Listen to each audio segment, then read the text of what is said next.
Elections అయిపోయిన తర్వాత June 4వ తారీఖు తర్వాత మొదటిసారిగా ఈ రాష్ట్ర ప్రజలను ఉద్దేశించి మీడియా సోదరుల ద్వారా జై భీమ్రావ్ భారత్ పార్టీ వ్యవస్థాపక అధ్యక్షుడిగా మాట్లాడుతున్నందుకు చాలా సంతోషంగా ఉంది.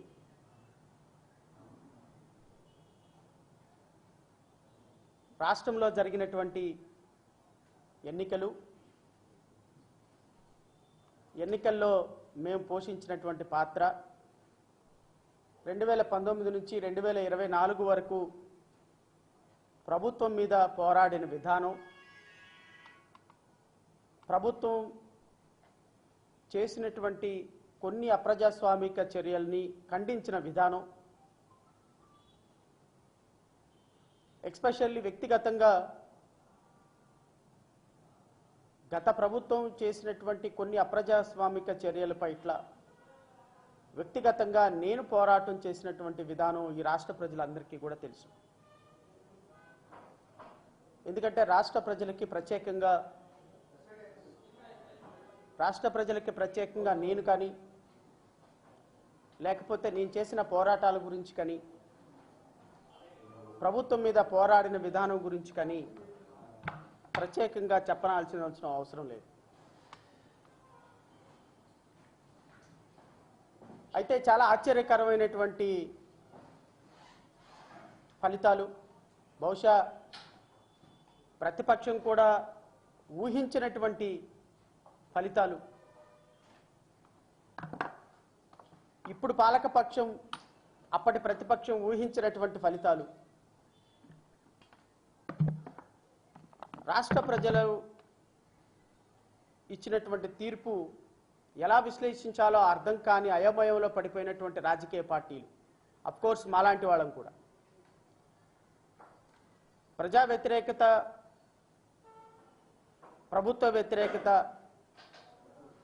ఉంది అని తెలుసుకొని ఈ స్థాయిలో ప్రజా వ్యతిరేకత ఉంది, ప్రభుత్వాన్ని విమర్శిస్తున్న, ప్రభుత్వాన్ని ద్వేషిస్తున్నారు ప్రజలు అని బహుశా అప్పటి ముఖ్యమంత్రి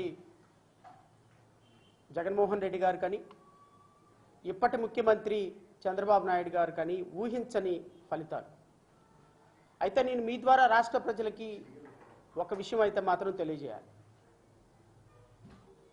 కేవలం ప్రతిపక్షాన్ని 11 సీట్లకే పరిమితం చేసి 164 సీట్లతోటి అత్యున్నతమైనటువంటి మెజారిటీ సాధించినటువంటి ఇప్పుడున్నటువంటి ఎన్డీఏ కూటమి ఒక్క రోజుతోటి ఈ ఫలితాలు రాలేదు అన్న విషయాన్ని మాత్రం గుర్తుపెట్టుకోవాలి. ఎందుకంటే గత ప్రభుత్వం చేసినటువంటి తప్పుల కారణంగా ఒకరోజు ఒక ఇన్సిడెంట్ చూసి 164 సీట్లు మాకు వచ్చినాయి అని ఎన్డీఏ ప్రభుత్వం భావిస్తే మాత్రం అది చాలా తప్పు. ఆ భావనలో నుంచి మీరు ఎంత తొందరగా బయటపడితే అంత మంచిది అనేటువంటి ఒక సూచన మాత్రం నేను చేయదలుచుకున్నా. 2014 సంవత్సరం నుంచి 2019 వరకు పరిపాలించినటువంటి వైఎస్ఆర్సీపీ తెలుగుదేశం ప్రభుత్వం చేసినటువంటి అప్రజాస్వామిక చర్యల కారణంగా, ఈ రాష్ట్రంలో పరిపాలించినటువంటి పరిపాలన కారణంగా 2019లో 151 సీట్లతో అద్భుతమైనటువంటి మెజారిటీ ఇచ్చి వన్ సైడ్ ఎలక్షన్ జరిగి ముఖ్యమంత్రిగా జగన్మోహన్ రెడ్డి గారు ముఖ్యమంత్రిగా ప్రమాణ స్వీకారం చేసిన దగ్గర నుంచి ఇనిషియల్ డేస్లో కొంత పరిపాలన బాగా చేసినప్పటికీ కొన్ని దురదృష్టకరమైనటువంటి పరిణామాలు ఆంధ్రప్రదేశ్ రాష్ట్రంలో రైట్ ఫ్రమ్ సుధాకర్ దగ్గర నుంచి కూడా, డాక్టర్ సుధాకర్ గారి దగ్గర నుంచి ఈ రాష్ట్రంలో దళిత బిడ్డల మీద జరిగినటువంటి అమానుషాలు, అకృత్యాలు, అన్యాయాలు, ఆ రోజు రాష్ట్ర అత్యున్నత న్యాయస్థానంలో నేనే ప్రజా ప్రయోజన వాద్యం ఫైల్ చేసి ఆ కేసుని సిబిఐకి వెళ్ళటంలో ప్రముఖమైన పాత్ర పోషించారు. అదే సందర్భంలో ఇప్పుడున్నటువంటి గౌరవ హోమ్ మినిస్టర్ వంగలపూడి అనిత గారు కూడా ఒక లెటర్ రాయటంతో హైకోర్టులో నేను వేసినటువంటి ప్రజా ప్రయోజన వాద్యం, వంగలపూడి అనిత గారు వేసినటువంటి లెటర్, రాసినటువంటి లెటర్ రెండూ కూడా కలిపి అప్పుడున్నటువంటి జస్టిస్ రాకేష్ కుమార్ గారు, గౌరవ జస్టిస్ ఉమాదేవి గారు సిబిఐకి ఈ కేసుని హ్యాండ్ ఓవర్ చేస్తూ ఉత్తర్వులు ఇవ్వటం జరిగింది. సో గత ప్రభుత్వం యొక్క తప్పులు 2019 నుంచే వివిధ న్యాయ పోరాటాల ద్వారా, కొన్ని వేల డిబేట్ల ద్వారా, కొన్ని వేల రౌండ్ టేబుల్ సమావేశాల ద్వారా అన్ని వర్గాల ప్రజలు యొక్క కష్టాలని, నష్టాలని, బాధలని, కన్నీళ్ళని వివిధ రూపాలలో ప్రజాక్షేత్రంలో పెట్టి, వివిధ రూపాలలో ప్రజల మస్తిష్కాల్లో, ఆలోచనల్లో ఒక ఉన్నతమైనటువంటి భావాలను నెలకొల్పి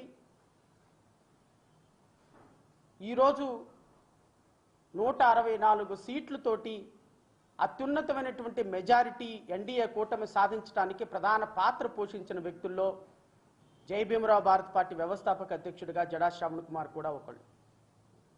అది రాష్ట్ర ప్రజలు ఖచ్చితంగా గమనించారు అని అయితే భావిస్తున్నాం. అఫ్కోర్స్ ఎలక్షన్లో మేము బెటర్గా పర్ఫామ్ చేయలేకపోవచ్చు. అఫ్కోర్స్ ఎలక్షన్లో ప్రతిపక్షం అనుకున్న స్థాయి కంటే ఎక్కువగా ఫెయిల్యూర్ అవ్వచ్చు.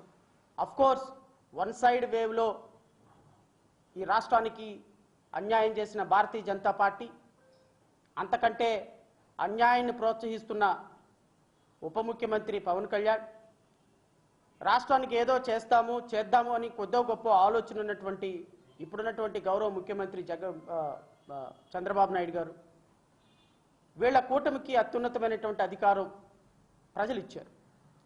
ఫస్ట్ ఆఫ్ ఆల్ ప్రజలు ఇచ్చినటువంటి అధికారాన్ని, ప్రజలు ఇచ్చినటువంటి మ్యాండేట్ని గౌరవిస్తూ ఎన్డీఏ కూటమిలో ఉన్నటువంటి గౌరవ ముఖ్యమంత్రి చంద్రబాబు నాయుడు గారికి, వారి మంత్రివర్గానికి జై భీమరావు భారత్ పార్టీ తరపు నుంచి హృదయపూర్వక అభినందనలు తెలియజేస్తున్నాం. అయితే అధికారం ఏ కారణాలతో వచ్చిందో, అధికారం రావటానికి కారణమైన వ్యక్తులు ఎవరో, అధికారం రావటానికి తెలుగుదేశం పార్టీ, పవన్ కళ్యాణ్, భారతీయ జనతా పార్టీ ఈ రాష్ట్రంలో చేసిన పోరాటాలు ఏంటో రాష్ట్ర ప్రజలందరికీ తెలుసు. దానికి ప్రత్యేకంగా పోస్ట్ మార్టం చేయాల్సినటువంటి అవసరం లేదు. ఎందుకు అంటే ఈ రాష్ట్రంలో తెలుగుదేశం పార్టీ ఈరోజు ఎవరెవరైతే మంత్రుల ఇళ్ల మీదకి వెళ్ళి గొడవలు చేస్తున్నారో, మంత్రుల ఇళ్ల దగ్గరికి వెళ్ళి తొడలు కొడుతున్నారో, ఎవరైతే డాక్టర్ బాబాసాహెబ్ అంబేద్కర్ చేతులు ఎరక్కొడుతున్నారో, ఎవరైతే అందరినీ అరెస్ట్ చేసి లోపలేస్తామంటున్నారో, ఎవరెవరైతే మీసాలు మెలేసి పలుగులు పారలు తీసుకొని వెళ్ళి మాజీ ఎమ్మెల్యేల ఇళ్ల మీద, మాజీ మంత్రుల ఇళ్ల మీద గొడవలు చేస్తున్నారో, వీళ్ళెవ్వరూ ప్రజాక్షేత్రంలో 2019 నుంచి లేరు. దయచేసి తెలుగుదేశం పార్టీ, జనసేన కార్యకర్తలు, ఈరోజు సోషల్ మీడియాలో విర్రవీగిపోతున్నటువంటి కార్యకర్తలు, ఈరోజు ఇళ్ల మీద పడి నానా యాగి చేస్తున్నటువంటి తెలుగుదేశం పార్టీ కార్యకర్తలు, దయచేసి ప్రజలు ఇచ్చినటువంటి మ్యాండేట్ని ఇలాంటి దాడులకి, ప్రతిదాడులకి వాడద్దు అని మేము వినయపూర్వకంగా మీకు అప్పీల్ చేస్తున్నాం.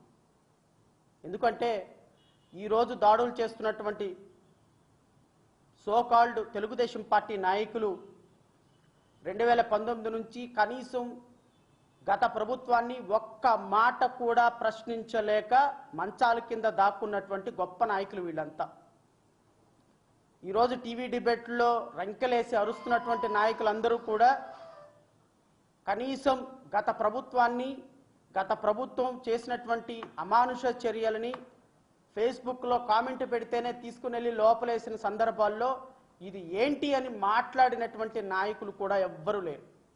కానీ ఈరోజు అధికారం వచ్చింది కాబట్టి ఖచ్చితంగా ప్రతి ఒక్కళ్ళు కూడా అధికార పార్టీ యొక్క అండదండలు చూసుకొని చాలా గొప్పగా దాడులు చేస్తాము అని మాట్లాడుతున్నారు.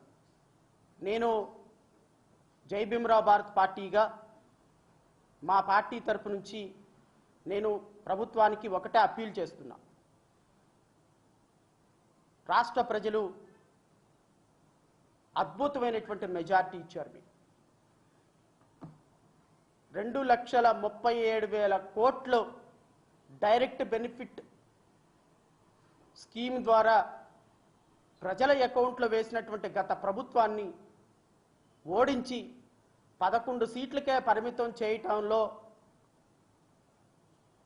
కారణాలు ఏంటి అనేది ఒక్కసారి మీరు విశ్లేషణ చేసుకోమని కోరుతున్నా. ఈ విజయం ఒక రోజుతో వచ్చిన విజయం కాదు. 2019లో ఈ రాష్ట్ర ప్రభుత్వం గత రాష్ట్ర ప్రభుత్వం చేసినటువంటి అప్రజాస్వామిక చర్యల ఫలితంగా ఆ రోజు డాక్టర్ సుధాకర్ అంశంలో నుంచి పడిన బీజం 26 ఎస్సీ ఎస్టీ పథకాలు రద్దు చేసిన విధానం కావచ్చు, ఎస్సీ ఎస్టీ సప్లా నిధులు మళ్లించిన విధానం కావచ్చు, దళిత బిడ్డల మీద 246 అమానుషమైనటువంటి సంఘటనలు కావచ్చు, వీటన్నిటి మీద నేను పదే పదే అప్పుడున్నటువంటి గౌరవ ముఖ్యమంత్రి జగన్మోహన్ రెడ్డి గారిని ఎన్నోసార్లు రిక్వెస్ట్ చేశాను. సార్, రాష్ట్రంలో దళిత బిడ్డల మీద అన్యాయమైనటువంటి దాడులు జరుగుతున్నాయి, అట్లీస్ట్ ఒక హై పవర్ కమిటీ వేయండి.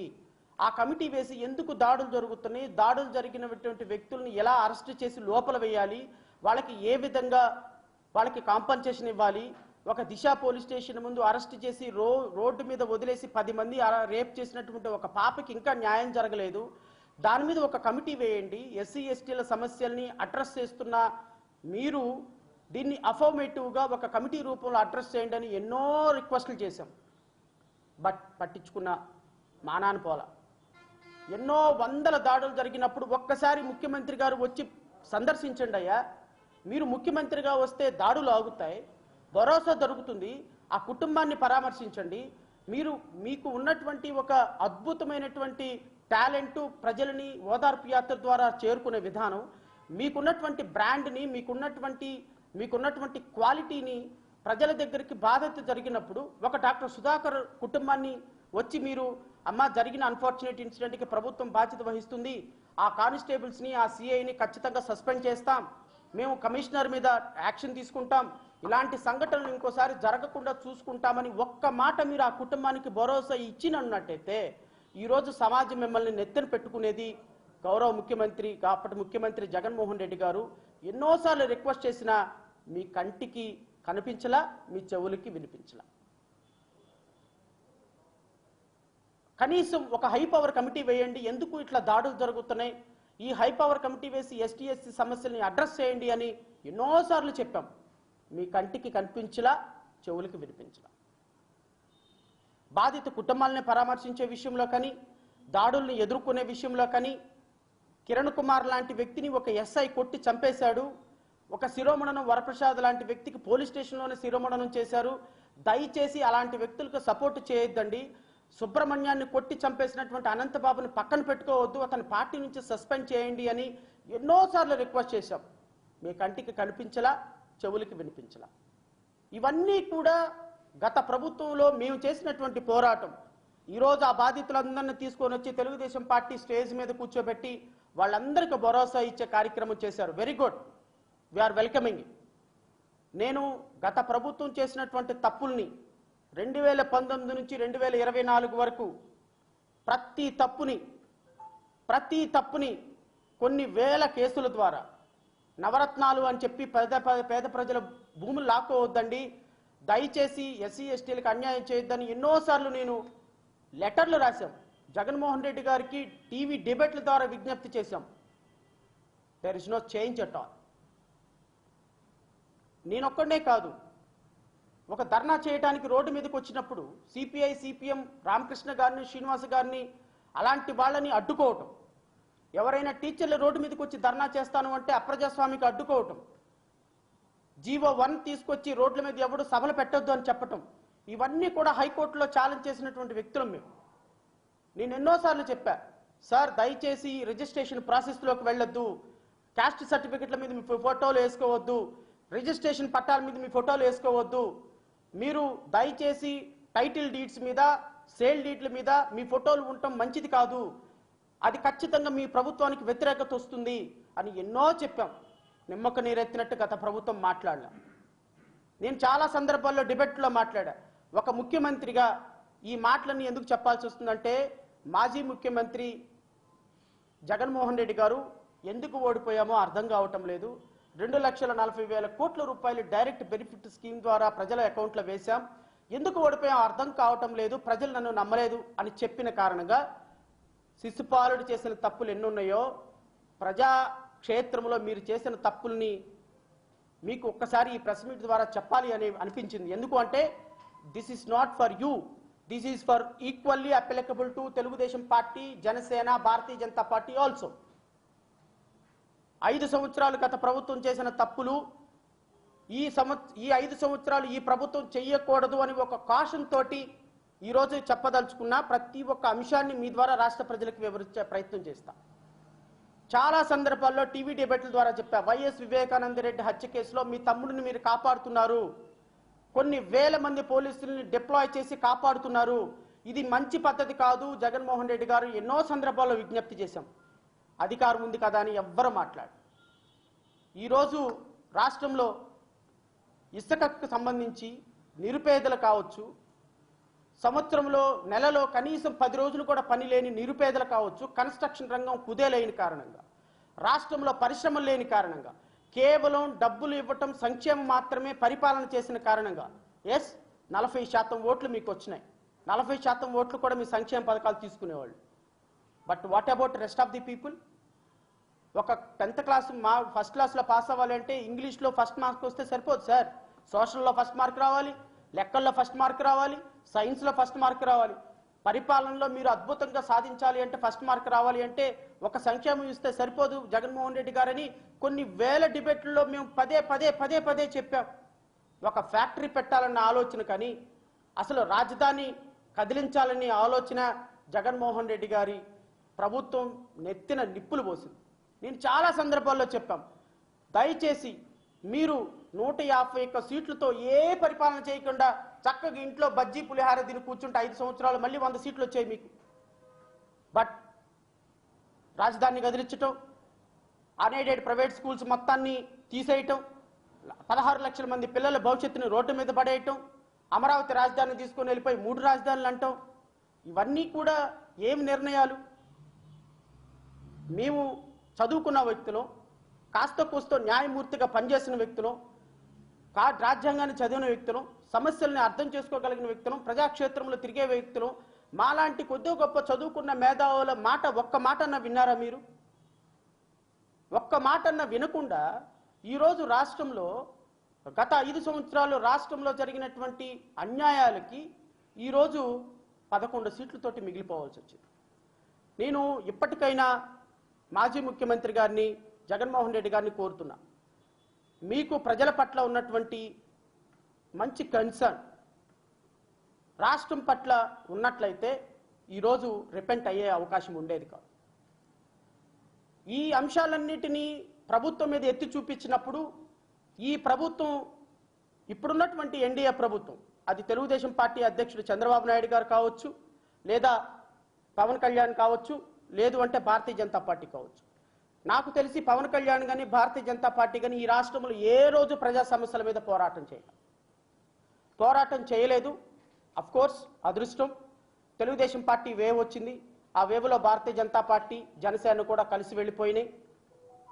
ప్రజలు ఆశీర్వదించారు, 164 సీట్లతోటి అత్యున్నతమైనటువంటి మెజారిటీతో రాష్ట్ర ప్రభుత్వాన్ని ఏర్పాటు చేశారు. We are welcoming it. కానీ నేను మీ ద్వారా ఇప్పుడు ఏర్పాటైనటువంటి కొత్త ప్రభుత్వానికి కూడా కొన్ని సూచనలు చేయాలనుకుంటున్నాను. మీరు గత ప్రభుత్వంలో దళితుల మీద దాడులు, దళిత బిడ్డల మీద దాడులు, 237 అత్యంత దుర్మార్గకరమైనటువంటి దళిత బిడ్డల మీద దాడులు చేసినటువంటి, బహుజన బిడ్డల మీద దాడులు చేసినటువంటి, ముస్లిం బిడ్డల మీద దాడి చేసినటువంటి, బలహీన వర్గాల మీద దాడి చేసినటువంటి వ్యక్తుల్ని అరెస్టు చేసి వాళ్ళని శిక్షిస్తామని చెప్పి మాట ఇచ్చి ఈరోజు ప్రభుత్వంలో ఏర్పాటు చేశారు. ప్రతిరోజు మీరు ఏ విధంగా పనిచేస్తున్నారు, ఈ వీళ్ళకి శిక్ష వేయించే విషయంలో మీరు ఏ చర్యలు తీసుకుంటున్నారు అనే దాని మీద మేము వాచ్ డాగ్ లాగా వాచ్ చేస్తూ ఉంటాం. మీరు ఏమాత్రమైనా సరే నిమ్మక నీరెత్తినట్టు కూర్చున్నా, మేము ఏమాత్రమైనా సరే గత ప్రభుత్వంలో చెప్పేశాం కదా, ఇక ఎవడ పట్టించుకోడు కదా, మాకు ఇక ప్రతిపక్షం లేదు కదా, జనసేన మాతోనే ఉంది, భారతీయ జనతా పార్టీ మాతోనే ఉంది, కాంగ్రెస్ పార్టీ మాతోనే ఉంది, ఇక మాకు ఎవరు ప్రతిపక్షం లేరు, మాట్లాడేవాడు ఎవడు లేడు, ఆంధ్రప్రదేశ్ రాష్ట్రంలో ప్రతిపక్షానికి 11 సీట్లు వచ్చినాయి కాబట్టి వాళ్ళ నాయకులు ఎవరు బయటికి రారు, వాళ్ళ నాయకులు ఎవరు డిబేట్లో మాట్లాడరు, వాళ్ళ నాయకులు ఎవరు కేసులు వేయరు, వాళ్ళ నాయకులు ఎవరు ప్రజాక్షేత్రంలో పోరాటం చేయరు అని మీరు అనుకుంటే పప్పులో కాలేసినట్టే. గత ప్రభుత్వంలో ఎంతవరకు అయితే పోరాటం చేశామో అంతకి రెట్టించిన ఉత్సాహంతో ఎన్డీఏ ప్రభుత్వం మీద పోరాటం చేస్తాము. ఖచ్చితంగా న్యాయ పోరాటం చేస్తాం, ప్రజాక్షేత్రంలో పోరాటం చేస్తాం, రోడ్ల మీదకి వస్తాం, మళ్ళీ ధర్నాలు రాస్తారోకోలు చేస్తాం. మీరు కనుక చెప్పిన పని చేయకపోతే, ప్రజాక్షేత్రంలో మీరు ఇచ్చిన హామీలు నెరవేర్చకపోతే ఖచ్చితంగా మీ ప్రభుత్వాన్ని ప్రశ్నించడానికి ఖచ్చితంగా ప్రజాస్వామ్యవాదులుగా మేము ఉంటాం. ఎస్పెషల్లీ మా పార్టీ ఖచ్చితంగా ప్రతిపక్షాలతో కలిసి పోరాటం చేయటానికి, ప్రజా సమస్యల్ని పరిరక్షించే విషయంలో ప్రభుత్వం చేత పని చేయించడానికి గత 5 సంవత్సరాల్లో ఏ పోరాటం చేశామో ఆ పోరాటం రెట్టించిన ఉత్సాహంతో చేయటానికి వీఆర్ రెడీ. ఆంధ్రప్రదేశ్ రాష్ట్ర ప్రజలకి నేను మీ ద్వారా మరొకసారి అప్పీల్ చేస్తున్నా, ఈ ప్రభుత్వానికి కూడా అప్పీల్ చేస్తున్నా.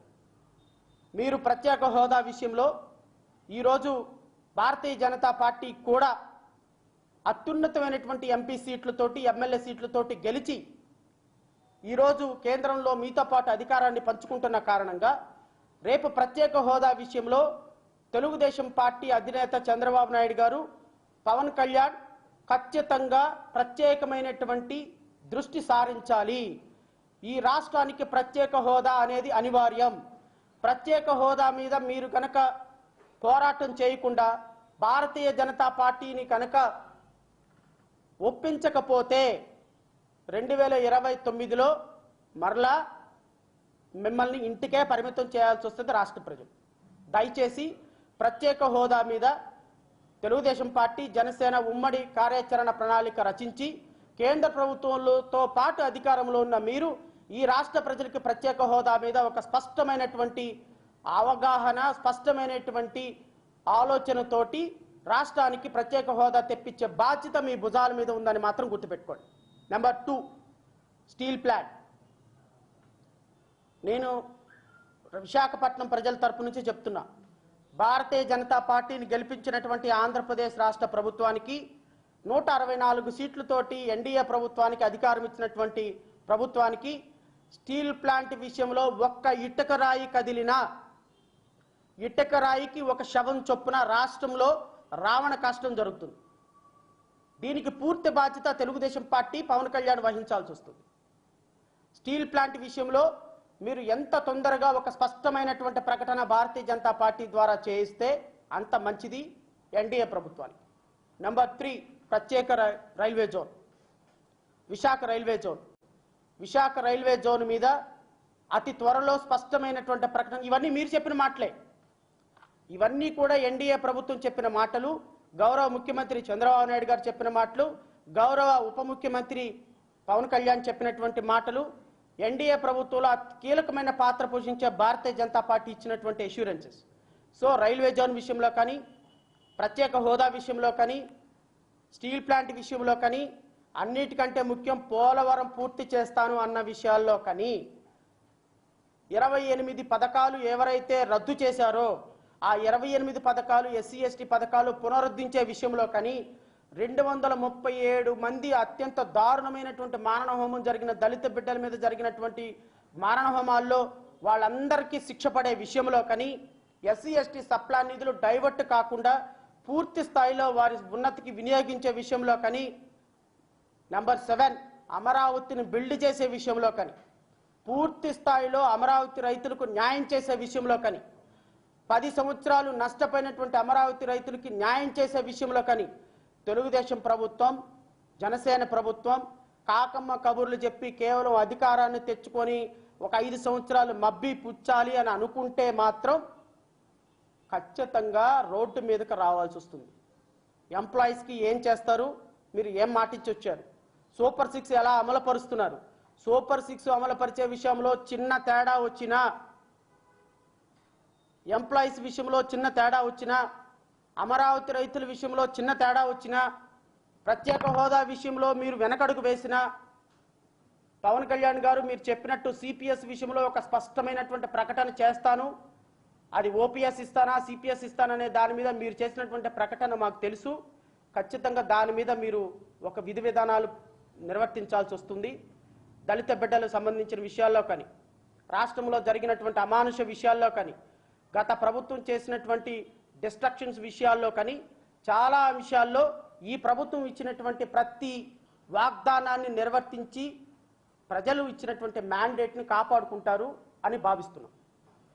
ఇప్పుడు హనీమూన్ పీరియడ్లో ఉంది. ఇంతకు మించి నేను ఎక్కువ ఈ ప్రభుత్వం మీద విమర్శలు చేయటం కూడా పద్ధతి కాదు. గత ప్రభుత్వంలో చేసినటువంటి పోరాటాలని ఈ ప్రభుత్వం దృష్టిలో పెట్టుకొని, ఈ ప్రభుత్వం అన్నిటికంటే మరి ముఖ్యంగా చాలా ఇంపార్టెంట్ విషయం ఒకటి చెప్పాలి. గత ప్రభుత్వంలో 5 సంవత్సరాల్లో వాలంటీర్ల ద్వారా 32,000 ఆడపిల్లలు అదృశ్యం కాబడ్డారు. 32,000 మంది. ఈ 32,000 మందికి అదృశ్యం అవడానికి కారణం వాలంటీర్లు. ఇది as per honourable deputy chief minister's statement.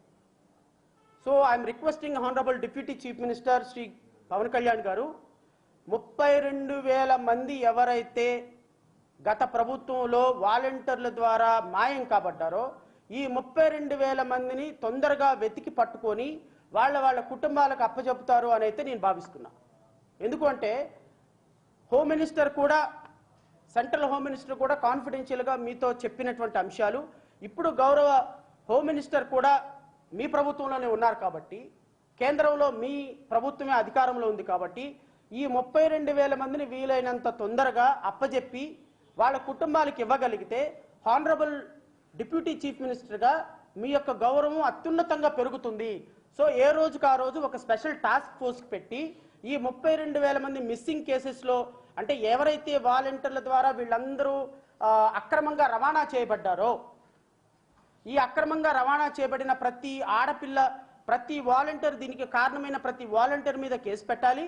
At the same time ప్రతి బిడ్డని కూడా ఆ కుటుంబానికి అప్పచెప్పాలి. సో ఎవ్రీ డే, రోజు గడిచే కొంది కూడా వీళ్ళు దొరికే అవకాశాలు పోతాయి సార్. కాబట్టి ప్రతిరోజు ఒక టాస్క్ ఫోర్స్ పెట్టి, ఇప్పుడు గౌరవ హోమ్ మినిస్టర్ గారు కూడా, వంగల్పూడి అనిత గారు కూడా, హోమ్ మినిస్టర్ గారు, వారు కూడా చాలా యాక్టివ్గా ఉన్నారు. ఎందుకంటే గత ప్రభుత్వంలో పాపం అన్ని పోరాటాలు చేసినటువంటి, మాతో పాటు కలిసి పోరాటాలు చేసినటువంటి గౌరవ హోమ్ మినిస్టర్ గారు కూడా నిన్న ఒక స్టేట్మెంట్ ఇచ్చారు. ఎవరైతే ఇంకా పోలీసులు వైఎస్ జగన్మోహన్ రెడ్డి మీద ప్రేమ ఉందో వాళ్ళందరూ రిజైన్ చేసి వెళ్ళిపోండి అని. వాళ్ళందరూ రిజైన్ చేసి వెళ్ళకపోయినా నేను గౌరవ హోమ్ మినిస్టర్ గారిని కూడా అప్పీల్ చేస్తున్నా, అమ్మ గత ప్రభుత్వంలో దళిత బిడ్డల మీద దాడులు జరిగినప్పుడు, ఎస్సీ ఎస్టీ సప్లా నిధులు డైవర్ట్ అయినప్పుడు, సుబ్రహ్మణ్యం అనేటువంటి వ్యక్తి చనిపోయినప్పుడు, రాష్ట్ర ప్రభుత్వంలో ఆడపిల్లల మీద అమానుషాలు జరిగినప్పుడు ప్రత్యక్షంగా పరోక్షంగా మీరు వాళ్ళ కోసం పోరాటాలు చేసి చాలా అద్భుతమైన పాత్ర పోషించారు. సో ఎవరైతే ఈ 32,000 మంది మిస్సింగ్ పిల్లలు ఉన్నారో వాలంటీర్ల ద్వారా, ఈ 32,000 మందిని వెతికి పట్టుకొని వాళ్ళ పిల్లలకి, వాళ్ళ కుటుంబాలకు అప్పచెప్పాల్సిన బాధ్యత కూడా గౌరవ హోమ్ మినిస్టర్ గారి మీద కూడా ఉంది అని నేను వంగల్పూడి అనిత గారిని కూడా రిక్వెస్ట్ చేస్తున్నా. ఎందుకంటే వారితో నాకు ఉద్యమాల్లో చాలా మంచి పరిచయం ఉంది. చాలా సందర్భాల్లో మేము కలిసి పనిచేసాం, కలిసి మాట్లాడుకున్నాం, కోర్టులో, హైకోర్టులో కేసులు వేశాం. సో కాబట్టి వారికి పూర్తి అవగాహన ఉంది ఈ సమస్య పట్ల. సో పవన్ కళ్యాణ్ గారితో మాట్లాడి ఆ 32,000 మంది డీటెయిల్స్ కావాలంటే నేను పంపిస్తాను మీ ప్రభుత్వానికి. ఖచ్చితంగా ఆ ప్రభుత్వానికి పంపించినటువంటి డీటెయిల్స్ ఎవరెవరు మిస్ అయ్యారు ఇవన్నీ కూడా మీ ప్రభుత్వం త్వరగా వెతికి పట్టుకొని ఆ కుటుంబాలకు న్యాయం చేయమని కోరుతున్నా. ఎవరెవరైతే 27 పథకాలు రద్దయినాయో ఆ పథకాల పేర్లు కూడా మీకు పంపిస్తాను. ఆ పథకాలు ఇమ్మీడియట్గా రిస్టోర్ చేయమని కోరుతున్నా. 2,237 మంది అమానుషమైనటువంటి చర్యలు ఏం జరిగిందో తెలుగుదేశం పార్టీ ఒక వెబ్సైట్లో, తెలుగుదేశం పార్టీ ఒక పుస్తకంలో ఈ 237 మంది అమానుషమైనటువంటి చర్యలు ఏ విధంగా జరిగినాయి అని ఒక బుక్ వేశారు, సిరీస్ ఆఫ్ బుక్స్ వేశారు. ఆ బుక్లో ఉన్న ప్రతి కేసుని మీరు వ్యక్తిగతంగా తీసుకొని, ర్యాండమ్గా కాకుండా వ్యక్తిగతంగా తీసుకొని మీరు చేస్తారని అయితే భావిస్తున్నా. అంటే చివరిగా నిన్న గౌరవ హోమ్ మినిస్టర్ గారు గంజాయి మీద చాలా అద్భుతమైనటువంటి ప్రెస్ మీట్ పెట్టారు, నేను చూశాను. నేను రాష్ట్ర ప్రజల తరపు నుంచి ఆవిడని అప్రిషియేట్ చేస్తున్నా. 2 లక్షల కేజీలు గంజాయి ఒక సంవత్సరంలో గత రాష్ట్ర ప్రభుత్వంలో దొరికింది. సో 2 లక్షల కేజీలు ఒకే రోజు డిస్ట్రాయ్ చేశారు గత ప్రభుత్వంలో ఒక సంవత్సరంలో 2022-23 ఆర్థిక సంవత్సరానికి కాను 2 లక్షల కేజీల గంజాయి దొరికింది. అంటే నాకు తెలిసి గత 5 సంవత్సరాల్లో ఈ రాష్ట్ర ప్రభుత్వం 8 లక్షల కేజీల గంజాయిని డిస్ట్రాయ్ చేసింది. సో 2024 నుంచి ఈ రాష్ట్రంలో అసలు ఒక్క కేజీ గంజాయి కూడా ఉండకూడదు అని గౌరవ హోమ్ మినిస్టర్ గారు ఇచ్చినటువంటి మ్యాండేట్ని, గౌరవ హోమ్ మినిస్టర్ గారు ఇచ్చినటువంటి ఇన్స్ట్రక్షన్ని మేము వెల్కమ్ చేస్తున్నాం. ఇక ఈ రాష్ట్రంలో గంజాయి రహిత రాష్ట్రంగా మార్చాల్సిన బాధ్యత మీదే. గంజాయి రహిత రాష్ట్రంగా, ఏ విధమైన దాడులు చేయని రాష్ట్రంగా, ఒక అత్యున్నతమైనటువంటి రాష్ట్రంగా చేయాల్సిన ఒకవేళ ఇలాంటి ఏదైనా జరిగితే మరలా మేము రోడ్డు మీదకి రావాల్సి వస్తుంది, మరలా మేము ప్రజాక్షేత్రంలోకి రావాల్సి వస్తుంది. ఒక దళిత బిడ్డ మీద దాడి జరిగితే మరలా మేము రోడ్డు మీదకి రావాల్సి వస్తుంది. రావటంతోనే అంబేద్కర్ చేతులు విరగొట్టి కోనసీమ అంబేద్కర్ జిల్లాలో ఒక పరిపాలనకి ఒక కొత్త భాష్యం చెప్పేటువంటి ప్రయత్నం జరిగింది. కోర్స్ మీరు కూడా చాలా తొందరగా వాళ్ళని నిందితులను పట్టుకున్నారు. నిందితులకు శిక్ష వేసే విధంగా పనిచేయమని కోరుతున్నాం. And last but not least, ప్రభుత్వం ఏర్పాటైన దగ్గర నుంచి ప్రభుత్వం మీద, మాజీ మంత్రుల ఇళ్ల మీద, ఎమ్మెల్యేల ఇళ్ల మీద, వీళ్ళ మీద దాడులు చేస్తున్నటువంటి విధానం which is not acceptable at all.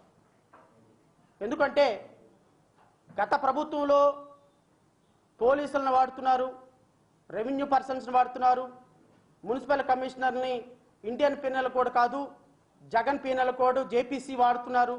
వీళ్ళంతా రాఘజారెడ్డి రాజ్యాంగంలో ఉన్నారని మనందరం విమర్శించిన వాళ్ళమే కదా, రోడ్డు మీదకి వచ్చి విమర్శించిన వాళ్ళమే కదా.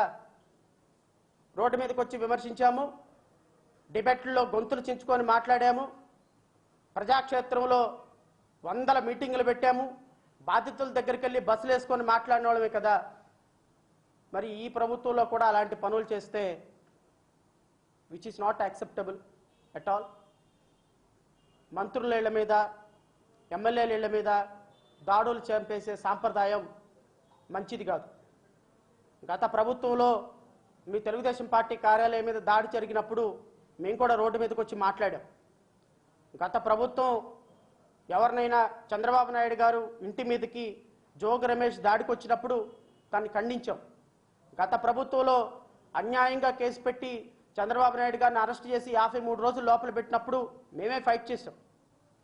గత ప్రభుత్వంలో రోజా లాంటి, కొడాలి నాని లాంటి, వాజ్పీ లాంటి వాళ్ళు అవమానకరంగా అసెంబ్లీలో మహిళలతో మాట్లాడితే వాళ్ళని అరెస్ట్ చేసి వేరే వాళ్ళ రాజకీయ కారణాలతోటి లోపల వేస్తే పోరాటం చేసింది మేమే, తెలుగుదేశం పార్టీ కార్యకర్తల కంటే ఎక్కువ కూడా. ఎందుకంటే we are concerned about constitutional rights, we are not concerned about political parties, we are not concerned about persons, we are concerned about persons rights, we are concerned about more concerned about constitutional rights of a person, because we being a citizen of this country are living in a bloody democratic country. So ఒక ప్రజాస్వామ్య వ్యవస్థలో మేము బ్రతుకుతున్నాం కాబట్టి మాకు 100 ఓట్లు వచ్చినా, 150 ఓట్లు వచ్చినా, 500 ఓట్లు వచ్చినా, 5 లక్షల ఓట్లు వచ్చినా, we are much concerned about peoples right. That's all. అది తెలుగుదేశం ప్రభుత్వం ఉండని, జనసేన ప్రభుత్వం ఉండని, భారతీయ జనతా పార్టీ ప్రభుత్వం ఉండని, వైఎస్ఆర్సీపీ ప్రభుత్వం ఉండని, ఏ ప్రభుత్వం ఉన్నా ప్రజల హక్కుల కోసం పోరాటం చేస్తాం. ఎమ్మెల్యే పదవి ఉన్నా, మినిస్టర్ పదవి ఉన్నా, ఎమ్మెల్యే పదవి లేకపోయినా, ఏ పదవి లేకపోయినా ఒక లాయర్గా, ఒక వ్యవస్థాపక అధ్యక్షుడిగా, ఒక పార్టీ అధ్యక్షుడిగా మా పార్టీలో ఉన్నటువంటి చిన్న చిత్తక ప్రజల యొక్క రైట్స్ కోసం, రాష్ట్ర ప్రజల యొక్క రైట్స్ కోసం పోరాటం చేయడానికి we are always there, because we are living in a democratic country. So రాష్ట్ర ప్రభుత్వం ఏర్పాటైన దగ్గర నుంచి ప్రతిపక్ష నాయకుల మీద జరుగుతున్న దాడుల్ని జై భీమరావు భారత్ పార్టీ తీవ్రంగా ఖండిస్తుంది. చంద్రబాబు నాయుడు గారిని అరెస్ట్ చేయడాన్ని ఎంత ఖండిస్తున్నామో, రేపొద్దున ఒకవేళ జగన్మోహన్ రెడ్డి గారు లాంటి వ్యక్తుల్ని అరెస్ట్ చేయాలని చూసినప్పుడు కూడా అదే విధంగా ఖండిస్తాం. కొడాలి నాని మాట్లాడటం ఎలా తప్పో, కొడాలి నానిని మాట్లాడటం కూడా అదే తప్పు అన్న విషయాన్ని తెలుగుదేశం పార్టీ నాయకులు గుర్తుపెట్టుకోండి. పేర్ని నాని పవన్ కళ్యాణ్ గారిని మాట్లాడటం ఎంత తప్పో, పవన్ కళ్యాణ్ గారి పార్టీ వాళ్ళు పేర్ని నాని గారి గురించి మాట్లాడటం కూడా తప్పు అనే విషయాన్ని గుర్తుపెట్టుకోండి. ఈరోజు మీరు రావటంతో ఎన్టీఆర్ యూనివర్సిటీ అని వైఎస్ఆర్గా మారిస్తే దాన్ని తీసుకొచ్చి మళ్ళీ ఎన్టీఆర్ యూనివర్సిటీగా దాడులు చేసి మార్చేశారు. అది చట్టాన్ని చేతిలోకి తీసుకోవటం కాదా? వైఎస్ఆర్ క్లినిక్స్ మీద దాడి చేసి బోర్డులన్నీ పగలగొడుతున్నారు. అది చట్టాన్ని చేతిలోకి తీసుకోవటం కాదా? రాష్ట్రంలో ప్రతి వార్డు సెక్రటరీ మీద దాడి చేసి వాటి బోర్డులన్నీ పగలగొట్టి బిల్డింగుల్ని స్వాధీనం చేసుకుంటున్నారు. అది చట్టాన్ని చేతిలోకి తీసుకోవటం కాదా? ప్రతి పనికి మాలినోడు వెళ్ళి అప్పుడు అక్కడ జరిగింది, అప్పుడు ఎలా జరిగిందని కేసులు పెడుతుంటే దాని మీద కేసులు రిజిస్టర్ చేస్తున్నారు. పోలీస్ వ్యవస్థను వాడుకుంటున్నట్టు కాదా? మరి గత ప్రభుత్వానికి మీకు తేడా ఏంటమ్మా? గత ప్రభుత్వానికి అధికారం తీసేశారు, మీకు అధికారం ఇవ్వటం కారణం ఇదేనా? మీరు చేసినటువంటి అప్రజాస్వామిక చర్యలు రేపొద్దున దృష్టిలో పెట్టుకుని మళ్ళా 2029లో వైఎస్ఆర్ ప్రభుత్వం వస్తే అలాగే చేయాలా? సో దయచేసి ఇప్పటికిప్పుడు కార్యకర్తల ఆవేశాన్ని, నాయకుల ఆవేశాన్ని కంట్రోల్ చేయవలసిన బాధ్యత అధినాయకత్వానిదే. కొద్దిగా ఆవేశంలో ఉంటారు, ట్రికీ ఇన్సిడెంట్స్ జరుగుతాయి, అవి ఇగ్నోరబుల్ ఇన్సిడెంట్స్ అని మాత్రం అనుకోకూడదు. భయం గుప్పెట్లో వైఎస్ఆర్సీపీ నాయకులు ఇల్లు కదిలి వదిలి బయటకు రావటంలా అది ప్రజాస్వామ్యం కాదు, అది డెమోక్రసీ కాదు. రేపొద్దున మీరు మినిస్టర్లని, ఎమ్మెల్యేలని, ఐఏఎస్ని, ఐపీఎస్ని భయపెట్టి వాళ్ళని అరెస్టు చేయాలి అనుకోవటం కూడా డెమోక్రసీ కాదు. అది డెమోక్రసీ కాదు అని మీకు ఒక్కసారి కాషన్ చేస్తున్నాం. మీరు గనక అలాంటి చర్యలే రేపు చేయదలుచుకుంటే మీ ప్రభుత్వం మరలా మాలాంటి వ్యక్తుల నుండి క్రిటిసిజం ఎదుర్కోవడానికి సిద్ధంగా ఉండాలి.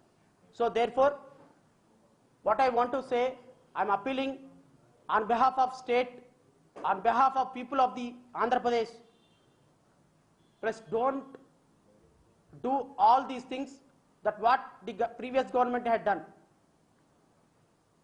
Unconstitutional ga, illegal ga, చట్టాన్ని చేతిలోకి తీసుకునే ఏ కార్యక్రమాన్ని ఈ ప్రభుత్వం చేయదు అని ప్రజలు ఇచ్చినటువంటి మ్యాండేట్, ప్రజలు ఇచ్చినటువంటి మెజారిటీ, ప్రజలు ఇచ్చినటువంటి ప్రభుత్వం ఏర్పాటు ప్రజా సంక్షేమం కోసం, ప్రజలకు ఇచ్చిన వాగ్దానాలను నెరవేర్చడం కోసం, సూపర్ 6 కోసం, వీటన్నిటి కోసం వాడే విషయంలో ప్రభుత్వానికి పూర్తి సహకారం మేము అందించగలుగుతాం. బట్ ఏమాత్రమైనా సరే అప్రజాస్వామిక చర్యలకు వెళ్ళి, కక్ష సాధింపు చర్యలకు వెళ్ళి, ప్రతిపక్షాలను టార్గెట్ చేసి, ప్రతిపక్ష నాయకులను టార్గెట్ చేసి, ప్రతిపక్ష నాయకుల యొక్క రైట్స్ని టార్గెట్ చేస్తే we won't tolerate the government also. We are ready to fight on behalf of opposition party. మేము ఇక్కడ అపోజిషన్ పార్టీ పాత్ర పోషించాలనుకుంటున్నాం. సో దయచేసి నేను గౌరవ ముఖ్యమంత్రి చంద్రబాబు నాయుడు గారికి, గౌరవ ఉప ముఖ్యమంత్రి పవన్ కళ్యాణ్కి, వారి మంత్రివర్గానికి అందరినీ రిక్వెస్ట్ చేస్తున్నా, వీళ్ళేముందులే 100 ఓట్లు వచ్చినాయి, 1000 ఓట్లు వచ్చినాయి, వీళ్ళ వల్ల మాకేమవుతుందని మీరు అనుకుంటే అనుకోండి, నో ప్రాబ్లం. ఇలాగే అనుకున్నాడు జగన్మోహన్ రెడ్డి గారు కూడా. వీళ్ళేం చేయగలుగుతారులే, వీళ్ళు రౌండ్ టేబుల్ పెట్టారు, వీళ్ళేం చేయగలుగుతారులే. ఏం చేయగలమో, ఏం చేశామో రాష్ట్ర ప్రజలకు తెలుసు, ముఖ్యమంత్రి, మాజీ ముఖ్యమంత్రి జగన్మోహన్ రెడ్డి గారికి తెలుసు. మీరు కూడా అలాగే అనుకున్నారనుకోండి, అనుకోండి. ఎందుకంటే మేము ఇప్పుడు ఏం చేయలేని పరిస్థితిలో ఉన్నాం. కానీ గుర్తుపెట్టుకోండి, మీరు చేసే ప్రతి అప్రజాస్వామిక చర్యల్ని ప్రజాక్షేత్రంలో ఎండగట్టడానికి మాకు వాయిస్ ఉంది. ఆ వాయిస్తోనే గత ప్రభుత్వాన్ని ఏ విధంగా మేము అప్రజాస్వామికంగా ఉందో నిరూపించాలో అంత ప్రయత్నం చేశాం. బట్ ఇప్పటి కూడా అలాంటి వాయిస్ని వినిపించడానికి రెట్టించిన ఉత్సాహంతో మేము సిద్ధంగా ఉన్నాం. ఎవ్వరికి భయపడే ప్రసక్తి లేనే లేదు. ప్రభుత్వం తప్పు చేస్తే మాత్రం చొక్కా పట్టుకొని నిలబెట్టడానికి ఖచ్చితంగా ఈ రాష్ట్రంలో మేమున్నాం. సో దయచేసి రాష్ట్ర ప్రభుత్వం కాషన్గా ఉంటుందని, ప్రజాక్షేత్రంలో ప్రజా సమస్యల్ని పరిరక్షించుకునే విషయంలో మాలాంటి వాళ్ళ సహకారాన్ని తీసుకొని ప్రజా పరిపాలన చేయండి. ప్రజా పరిపాలన చేసే విషయంలో ఏ చిన్న తప్పు జరిగినా మిమ్మల్ని ప్రశ్నించడానికి మేము ఉన్నామని అయితే మాత్రం మీ ద్వారా రాష్ట్ర ప్రజలకి విన్నపం చేసుకుంటూ నాకు ఈ అవకాశం ఇచ్చినటువంటి మీడియా సోదరులందరికీ హృదయపూర్వకంగా నమస్కారాలు తెలియజేస్తున్నా. ఇంకా మీడియా సోదరులు ఎవరైనా ప్రశ్నలు అడగాలి అంటే యు ఆర్ వెల్కమ్. పసుపు బిళ్ళ పట్టుకొని అదే ఇలాంటి స్టేట్మెంట్లు ప్రజల్లో చాలా కన్ఫ్యూజన్కి క్రియేట్ చేస్తాయి. పసుపు బిళ్ళ పట్టుకొని ప్రభుత్వ ఆఫీసులకు వెళ్ళండి పనిచేస్తూ అని అచ్చెన్నాయుడు గారు అన్నారంట. ఒకవేళ వంగల్పూడి అనిత గారైతే గంజాయి తాగుతూ ఎవరు పట్టుబడి తెలుగుదేశం పార్టీ కార్యకర్తలు అన్నా కూడా తీసుకెళ్లి లోపలేయండి మరి వంగల్పూడి అనిత గారు అన్నారు, ఇంకో మినిస్టర్ అన్నారు. సో అంటే బహుశా తెలుగుదేశం పార్టీ కార్యకర్తనని చెప్పకుండా ఒక పసుపు బిళ్ళ లోపల పెట్టుకొని ఎవడైనా పోలీసు గంజాయి తాగుతున్నప్పుడు చూపిస్తే వదిలేయమని అచ్చెన్నాయుడు గారి స్టేట్మెంట్ ద్వారా ఏమైనా ఇవ్వదలుచుకున్నారో నాకైతే తెలీదు. బట్ ఇలాంటి స్టేట్మెంట్లు ఇవ్వటం అనేది కరెక్ట్ కాదు. దాన్ని ఎట్టి పరిస్థితుల్లో మనం యాక్సెప్ట్ చేయకూడదు. ప్రభుత్వం పరిపాలన చేయాలి, పాలకుల్లాగా ఉండాలి, కార్యకర్తలాగా ఉండాలి. అండ్ ఇంకొక విషయం కూడా నేను మీ ద్వారా తెలియజేయదలుచుకున్నా, ఋషికొండ మీద చాలా దుష్ప్రచారం చేస్తున్నారు, which is not good at all. ఎందుకంటే నేను ప్రభుత్వాన్ని సపోర్ట్ చేసే మీడియాను కూడా అడుగుతున్నా, అది ప్రైవేట్ బిల్డింగ్ అయితే జగన్మోహన్ రెడ్డికి ఎప్పుడు హ్యాండ్ ఓవర్ చేస్తున్నారు? ప్రభుత్వ ధనంతో కట్టుకున్నటువంటి బిల్డింగ్ అయితే జగన్మోహన్ రెడ్డి గారి పేరు మీద ఉంటే జగన్మోహన్ రెడ్డి గారికి ఏమైనా హ్యాండ్ ఓవర్ చేస్తున్నారా? ఒకవేళ ప్రభుత్వ ధనంతో కట్టినటువంటి ప్రభుత్వ బిల్డింగ్ అయితే దాని మీద చర్చ అనవసరం. ఇప్పుడు 600 కోట్లు పెట్టి కేసీఆర్ సెక్రటేరియట్ కట్టుకున్నాడు. 600 కోట్లలో 40 లక్షలు పెట్టి బాత్రూమ్ కట్టొచ్చు, 20 లక్షలు పెట్టి టబ్బు పెట్టుకోవచ్చు, 30 లక్షలు పెట్టి బెడ్ పెట్టుకోవచ్చు. Because it is a secretariat. Government building ఎన్ని 100 కోట్లతో కట్టుకున్నా అది గవర్నమెంట్కి సంబంధించిన బిల్డింగ్, అది జగన్మోహన్ రెడ్డి వ్యక్తిగతమైన బిల్డింగ్ అని నేనైతే భావించడం. ఒక్క వ్యక్తిగతమైన బిల్డింగ్ అయితే ఈరోజు ప్రభుత్వ అధికారులు ఎవరు అక్కడికి వెళ్ళే అవకాశమే లేదు. సో కాబట్టి సౌదము ఇది జగన్మోహన్ రెడ్డి గారి దాన్ని ఏమంటారు అద్భుతమైనటువంటి సౌధం, ఇది ఒక మ్యాన్షన్ కట్టుకున్నారు అని రాంగ్ ప్రొజెక్షన్ ఇవ్వటం వల్ల ప్రజలు కన్ఫ్యూజన్లోకి వెళ్ళిపోతారు. ఈ బిల్డింగ్ ప్రభుత్వ బిల్డింగు, ప్రభుత్వం డబ్బులతోటి కట్టినటువంటి బిల్డింగ్. రేపు ముఖ్యమంత్రిగా అక్కడ వెళ్ళబోయేటువంటి వ్యక్తి దాంట్లో కూర్చొని పరిపాలన చేసే అవకాశం ఉండొచ్చు. లేకపోతే చంద్రబాబు నాయుడు గారు పరిపాలన చేయకపోతే దాన్ని క్యాంప్ ఆఫీస్ కింద పెట్టుకోవచ్చు. లేదంటే పవన్ కళ్యాణ్ గారు ఎప్పుడైనా వెళ్ళినప్పుడు సరదాగా ఒక రోజు ఉండి రావచ్చు. ప్రభుత్వాన్ని పరిపాలించే వ్యక్తుల కోసం కట్టినటువంటి బిల్డింగ్, దాన్ని జగన్ వ్యక్తిగత కోసం కట్టుకున్నాడు అనేటువంటి ప్రొజెక్షన్ ఇవ్వటం అనేది మంచి పద్ధతి కాదు. దాన్ని వైఎస్ఆర్సీపీ నాయకులు కూడా ఎందుకు బలంగా తిప్పికొట్టలేకపోతున్నారో నాకు అర్థం కావటం. అది ప్రభుత్వ అధికారిక బిల్డింగ్, దాని మీద ఎన్ని 100 కోట్లు ఖర్చు పెట్టినా అది ప్రభుత్వానికి సంబంధించిన బిల్డింగ్ కాబట్టి మనం వ్యక్తులను విమర్శించాల్సిన అవసరం లేదనే విషయం మాత్రం రాష్ట్ర ప్రజలు గుర్తుపెట్టుకోండి. సో మనకి మీడియా ఉంది కదా, మనకి ఏది చెప్పినా జరిగిపోతుంది కదా అని ఒక రాంగ్ ప్రొజెక్షన్ ఇవ్వటం వల్ల, ఇంతకుముందు మేము కూడా మాట్లాడాను, ఇంతకుముందు నేను కూడా ఋషికొండ మీద బిల్డింగ్ కట్టినప్పుడు జగన్మోహన్ రెడ్డి గారు ఈ విధంగా బిల్డింగ్ కడుతున్నారు, ఆ బిల్డింగ్ తప్పు, ఇలా కట్టకూడదు అని నేను కూడా మాట్లాడా. కానీ అప్పటి సందర్భంలో మాకున్నటువంటి ఇంప్రెషన్ ఏంటి అంటే ఆ బిల్డింగు జగన్మోహన్ రెడ్డి గారు వ్యక్తిగతంగా కట్టుకుంటున్నారు అనేది మాకున్నటువంటి ఇన్ఫర్మేషన్. బట్ ఆయన ప్రభుత్వంలో నుంచి బయటకు వచ్చేసిన తర్వాత, ఇప్పుడు ముఖ్యమంత్రిగా చంద్రబాబు నాయుడు గారు వెళ్ళిన తర్వాత మాకు తెలిసింది ఏంటి అంటే అది జగన్మోహన్ రెడ్డి గారి వ్యక్తిగతమైన బిల్డింగ్ కాదు, అది ప్రభుత్వానికి సంబంధించిన బిల్డింగ్ అని. సో ప్రభుత్వానికి సంబంధించిన బిల్డింగు ఎన్ని 100 కోట్లతోటి కట్టినా అది ఇర్రెగ్యులారిటీ అవుతుంది తప్ప ఇల్లీగాలిటీ ఎప్పటికీ కాదు. సో కాబట్టి ప్రజలు కూడా దీని మీద కొంచెం ఆలోచన చేయండి, మీడియా వాళ్ళు కూడా కొంచెం సమయంలో పాటించండి, ప్రజలకు వాస్తవాలు తెలియజేయమని మీ ద్వారా రాష్ట్ర ప్రజలను కోరుతున్నాం.